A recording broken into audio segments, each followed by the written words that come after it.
ఎల్లుండి జరిగే స్థానిక సంస్థల ఎన్నికలు కూటమితో పాటు వైసీపీకి ప్రతిష్టాత్మకంగా మారాయి.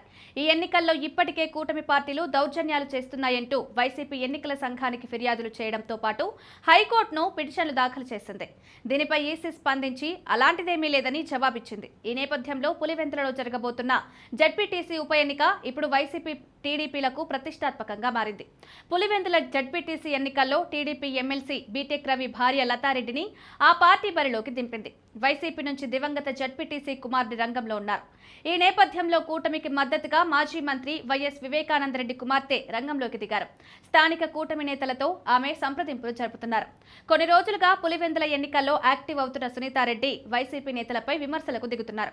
తన తండ్రిలాగే మరో హత్య చేసేందుకు ఎంపీ అవినాష్ రెడ్డి కుట్ర చేశారని తాజాగా ఆరోపించారు. సునీతారెడ్డిని, ఆమె భర్త రాజశేఖర్ రెడ్డిని వారి నివాసానికి వెళ్లి బీజేపీ ఎమ్మెల్యే ఆదినారాయణ రెడ్డి కలిశారు. పులివెందుల జడ్పీటీసీ ఎన్నికల్లో మద్దతివ్వాలని కోరారు. ఇప్పటికే కూటమికి అండగా నిలుస్తూ వైసీపీ అభ్యర్థిని ఎలాగైనా ఓడించేందుకు ప్రయత్నాలు ప్రారంభించిన సునీత సహజంగానే ఆదినారాయణ రెడ్డికి మద్దతుగా వ్యాఖ్యలు చేశారు. ఆయన గతంలో వివేక హత్య కేసులో ఇరికించారని, పోలీసులు తనపై ఒత్తిడి తెచ్చారని ఆరోపణలు కూడా చేశారు.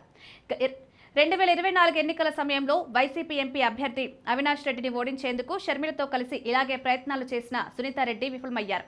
అయినా మరోసారి పట్టు వదలకుండా పులివెందుల ఉప ఎన్నికల్లో జడ్పీటీసీని గెలిపించుకోవడం ద్వారా ఇక్కడ పట్టు నిరూపించుకోవాలని ప్రయత్నిస్తున్నారు. దీంతో సునీతారెడ్డి రాజకీయం చర్చనీయాంశంగా మారింది.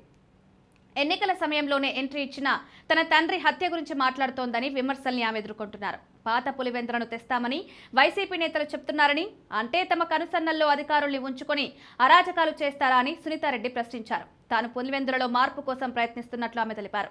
వైసీపీ కార్యకర్తకు గాయాలయ్యాయని, ఆ పార్టీ నేతలు నిరసనలు చేశారని, అప్పట్లో తన తండ్రి వివేక హత్య జరిగితే ఎవరిని దగ్గరికి రానివ్వకుండా అడ్డుకున్నారని సునీత విమర్శించారు.